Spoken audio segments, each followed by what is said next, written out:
Good evening to all. இன்னைக்கு என்ன subject பார்க்க போறோம் அப்படின்னா இந்தியன் எக்கனாமிக்ஸ், இந்திய பொருளாதாரம். இதுவரைக்கும் இந்திய அரசியலமைப்பு பார்த்துருக்கோம், இந்தியன் நேஷனல் மூவ்மெண்ட் ஐஎன்எம்ல ஐஎன்சி பார்த்துருக்கோம். ஓகேங்களா, இந்தியன் நேஷனல் காங்கிரஸ் யார் யார் கையில் இருந்தது, என்னென்ன மீட்டிங் அப்படின்னு பார்த்தோம். ஓகேங்களா, இந்திய பொருளாதாரம் இந்தியன் எக்கனாமிக் பார்க்க போறோம் இன்னைக்கு.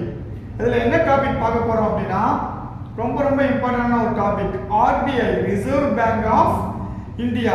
கண்டிப்பா இதுல இருந்து ஒரு கொஸ்டின், மினிமம் ஒரு கொஸ்டின் நம்ம எக்ஸ்பெக்ட் பண்ணலாம். குரூப் 2 இல்லைன்னா குரூப் 4 கண்டிப்பா மினிமம் ஒரு கொஸ்டின் நம்ம எக்ஸ்பெக்ட் பண்ணலாம். ஓகேவா, RBI reserve bank of India, இந்திய ரிசர்வ் வங்கி இல்லைன்னா இந்திய மைய வங்கி. அதை என்ன சொல்றோம், நம்ம வங்கிகளின் வங்கின்னு சொல்றோம், பேங்குக்கெல்லாம் பேங்க்.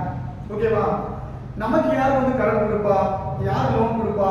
இப்போ ஒரு எஜுகேஷன் லோன் வாங்குறோம், நான் படிச்சு முடிச்சுட்டு ஒர்க் போறப்ப கொஞ்சம் கொஞ்சமா திருப்பி தரேன்.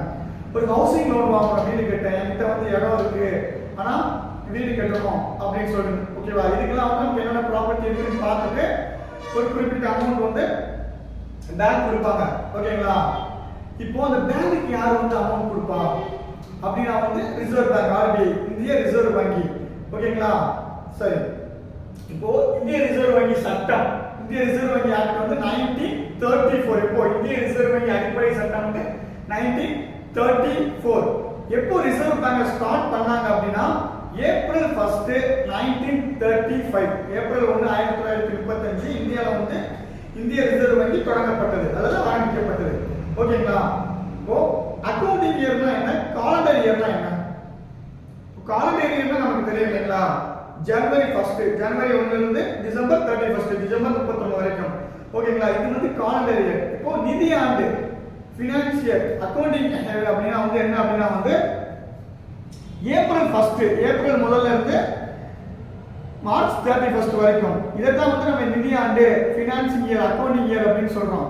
ஏன் அப்படின்னா ஆர்பிஐ வந்து இப்பதான் நம்மளோட கணக்கு தொடங்குச்சு, அப்பதான் வந்து நம்மளோட செயல்பாடுகளை வந்து தொடங்குச்சு. அதைத்தான் வந்து நம்ம அப்படியே வழி வழியா ஃபாலோ பண்றோம். ஓகேங்களா, அப்ப நிதி ஆண்டு என்னதுங்க, அக்கவுண்டிங் இயர் வந்து ஏப்ரல் 1 இருந்து மார்ச் 31 வரைக்கும். ஓகேங்களா, பேங்க்ல கணக்கு முடிப்பாங்க. சரியா, ஃபைன்.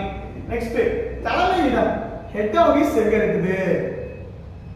டெல்லின்னு சொல்லிடக்கூடாது, எல்லாத்துக்கும் ஹெட் ஆபீஸ் அதான் சார். ஆர்பிஐயோட தலைமையிடம் வந்து எங்க அப்படின்னா மும்பை, பாம்பேல இருக்குது.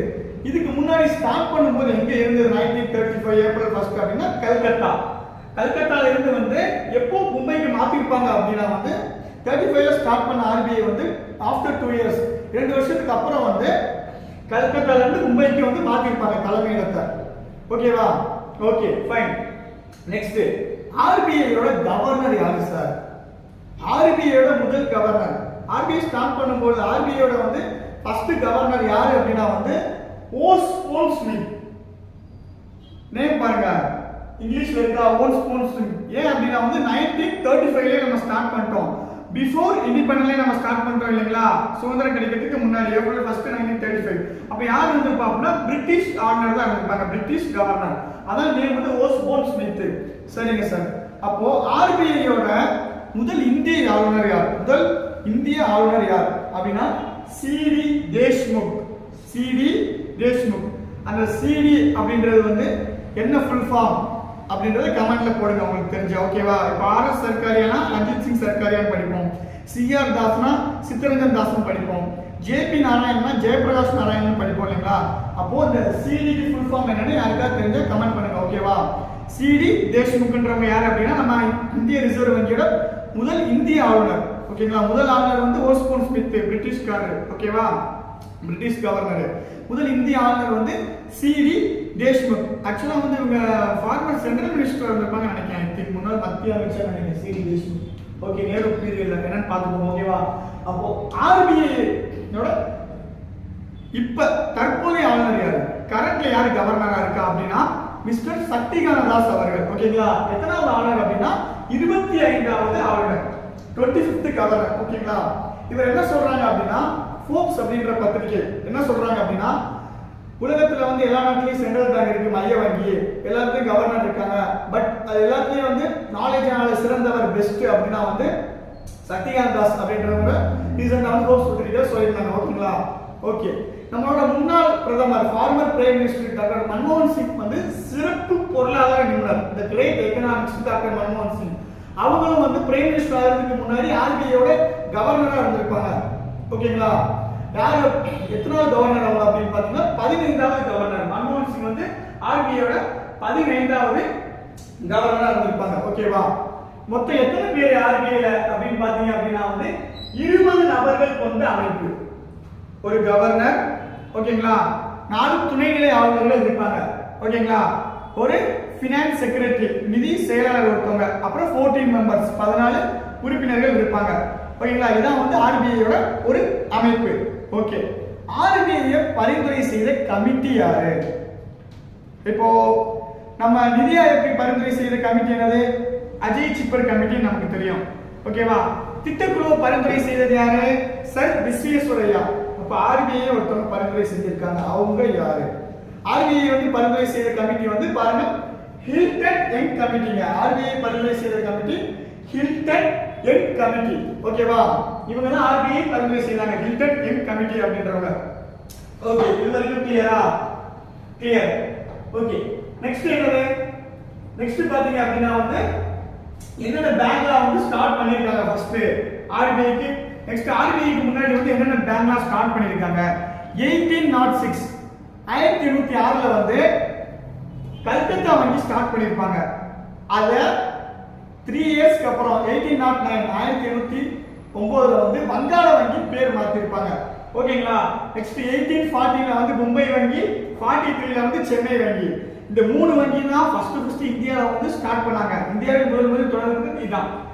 இந்த 3 வங்கியும் இந்தியாவில் வந்து ரொம்ப ஆதிக்கம் செலுத்துச்சு. ரொம்ப பவர்ஃபுல்லான பேங்கா இருந்துச்சு அன்றைய காலகட்டங்கள்ல. ஓகேங்களா? நெக்ஸ்ட் என்ன ஆகுதுன்னா 1921ல 1921ஆம் ஆண்டு 1921ல இந்த வங்காள வங்கி, மும்பை வங்கி, சென்னை வங்கி இந்த 3ஐயும் மெர்ஜ் பண்ணி என்ன பண்றாங்க அப்படின்னா வந்து இம்பீரியல் வங்கின்னு ஆரம்பிக்கிறாங்க. Imperial bank. ஓகேங்களா?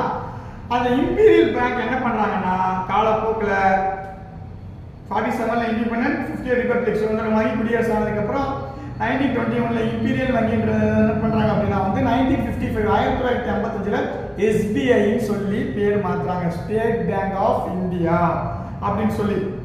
ஓகேங்களா? இன்னைக்கு இருக்க SBI அதுதான். ஓகேங்களா? அது ஒரு மிகப்பெரிய public sector bank. IOB Canara பேங்கை விட SBIன்றது வந்து இந்தியாவில் வந்து ரிசர்வ் பேங்க் ஆர்பிஐக்கு அப்புறம் அதிக பவர்ஃபுல்லான ஒரு பேங்கா பார்க்கப்படுது. ஓகேங்களா? நம்மள மாதிரி சாதாரண அங்க மிடில் கிளாஸ் பீப்புள் அங்க அக்கௌண்ட் வச்சிருக்கிறத விட வந்து பிசினஸ் மேன் இந்த மாதிரி ஆளுங்க தான் SBIல வந்து senior actors, cricket players, business man, politician இவங்க வந்து SBIல வந்து அக்கௌண்ட் வச்சிருப்பாங்க, கரண்ட் அக்கௌண்ட். ஏன்னா நம்மளாம் சேவிங்ஸ் அக்கௌண்ட் யூஸ் பண்ணுவோம் இல்லைங்களா? மிடில் கிளாஸ் பீப்புள் அவங்களாம் வந்து கரண்ட் அக்கௌண்ட் வச்சிருப்பாங்க, business people, senior actors, politician. So SBI மாதிரி மிகப்பெரிய பொதுத்துறை வங்கி பப்ளிக் செக்டர் பேங்க்ல அக்கௌண்ட் வச்சிருப்பாங்க. அவங்களும் ஈஸியா அந்த லோன் வாங்கிக்க முடியும். சரிங்களா? Okay, fine. ஆர்பிஐ ரூபாய் நோட்டு இருக்குல்ல, ஒரு ரூபாய் நோட்டு சின்ன பிள்ளையில இருக்கிறப்ப, நம்ம சின்ன வயசுல இருக்கிறப்ப ரூபாய் நோட்டுலாம் இருக்கும். இப்பெல்லாம் வந்து 10 ரூபாய் 20 ரூபாய் நோட்டு பார்க்குறோம். அப்போ வந்து ரூபாய் நோட்டு இருக்கு பார்த்தீங்களா, சின்னதா இருக்கும். அந்த ரூபாய் நோட்டும் காயின் இருக்குல்ல, 1 ரூபாய் காயின், 2 ரூபாய் காயின், 5 ரூபாய் 10 ரூபாய் காயினா, இந்த மாதிரி இந்திய நாணயங்கள் மற்றும் 1 ரூபாய் காயினை தவிர அனைத்து பணத்தையும் ஆர்பிஐ ரிலீஸ் பண்ணுது, ஆர்பிஐ வெளியிடுறாங்க. அப்போ இந்த 1 ரூபாய் நோட்டையும் இந்த காகிதத்தையும் 1 ரூபாய் காகிதத்தையும் மீதி நாணயங்களை யார் சார் வெளியிடுறா அப்படின்னா ஆர்பிஐ வெளியிடல. யார் வெளியிடுறாங்க? நிதி அமைச்சகம். ஓகேங்களா? பினான்ஸ் கமிஷன் வந்து அவங்க வெளியிடுறாங்க. ஏன் அப்படின்னா வந்து ஒரு 10 ரூபாய் நோட்டை வந்து செலவு பண்றதுக்கு வந்து 11 ரூபாய் செலவாகுது அப்படின்ற மாதிரி சொல்லுவாங்க. ஓகேங்களா? ஏன்னா ரூபாய் அச்சடிக்கிற அந்த காகிதம் வந்து சாதாரண நம்ம யூஸ் பண்ற பேப்பர் கிடையாது. அதுக்கு தனி மெட்டீரியல் வாங்கணும், மெட்டீரியல் தனி பேப்பர், இங்கு, இந்த மாதிரி நிறைய செலவுகள் இருக்குது. ஸோ ஆர்பிஐ வந்து இந்தியாவில் வந்து 10 ரூபாய் நோட்டுக்கு மேலே தான் அவங்க வெளியிடுறாங்க. ஓகேவா? 10 ரூபாய் 20 ரூபாய் 50 ரூபாய் 100 ரூபாய் 500 ரூபாய் அந்த மாதிரி காயினையும் நாணயங்களையும் 1 ரூபாய் காகித பணத்தை வெளியிடுறது வந்து நிதி அமைச்சகம், பினான்ஸ் கமிஷன் அவங்க பார்த்துக்கிறாங்க. ஓகேங்களா? ஓகே. நம்ம ரூபாய் நோட்டில் வந்து என்ன இருக்கும்? விலங்கு அப்படின்னா வந்து புலி இருக்கும். புலி மரம், என்ன மரம் இருக்கும்? என்ன அனிமல் இருக்குன்னா புலி இருக்கும். மரம் வந்து என்ன இருக்கும் அப்படின்னா வந்து பனை மரம் இருக்கும். ஓகேவா?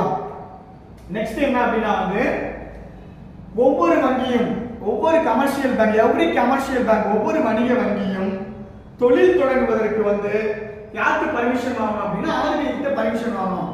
எதுக்கு கீழே சார் அப்படின்னா ஆர்பிஐ பிரிவு 22 படி ஒவ்வொரு வணிக வங்கியும் ஆர்பிஐ கிட்ட, இந்திய ரிசர்வ் வங்கியிடம் அனுமதி பெற வேண்டும் தொழில் செய்வதற்கு. சரி, ஓகே சார். என்ன தொழில் பண்ணுவாங்க வங்கி? ஒரு பிசினஸ் மேன் தொழில் பண்ணுவாங்க, அவங்களோட குட்ஸை வந்து சேல் பண்ணுவாங்க. வங்கி என்ன தொழில் பண்ணுவோம்? நம்ம டெபாசிட் பண்றோம் அந்த அமௌண்ட்டை. ஒரு சில பேர் வித்ட்ரா பண்ணுவாங்க. டெபாசிட் பண்ற அமௌண்ட்டை எடுத்து இன்ட்ரெஸ்ட் லோன் கேட்குறவங்களுக்கு கொடுக்கறது, அவங்ககிட்ட இருந்து இன்ட்ரெஸ்ட் வரும் இல்லைங்களா, வட்டி, அதை வாங்கி வைக்கிறது, லோன் கொடுக்கறது, நம்ம டெபாசிட் பண்றது. அப்புறம் இந்த மாதிரி தான் ஒர்க்கரை பார்க்கணும். டெபாசிட் வித்ட்ரா, ஓகேங்களா? டெபாசிட் பண்ற அமௌண்ட்டை எடுத்து வித்ட்ரா பண்றவங்களுக்கு கொடுக்கறது, தென் லோன் கேட்கறவங்களுக்கு வந்து லோன் கொடுப்பாங்க, கடன் கொடுப்பாங்க. ஸோ அவங்க மந்த்லி இன்ட்ரெஸ்ட் பே பண்ணுவாங்க இல்லைங்களா? ஸோ இந்த மாதிரி வந்து ரொட்டீன் அதோட ஒர்க்கை பார்த்துக்கிட்டு போய் தான் வந்து ஆர்பிஐயோட தொழில், ஓகேங்களா? இது எங்க வருதுன்னா பிரிவு 22 கீழே வந்து மற்ற பேங்க்லாம் வந்து ஆர்பிஐ கிட்ட வந்து பர்மிஷன் வாங்கணும், ஓகேங்களா, தொழில் பண்றதுக்கு.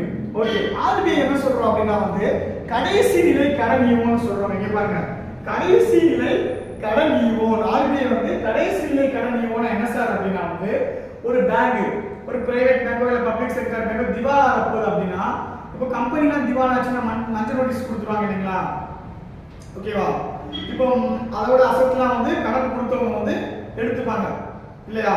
அதே மாதிரி ஒரு பேங்க் வந்து திவாலாக போகுது அப்படின்னா ஆர்பிஐ என்ன பண்ணுன்னா கடைசியா பர்டிகுலர்லி ஒரு அமௌண்ட் கொடுத்து அந்த பேங்கை காப்பாற்றும்.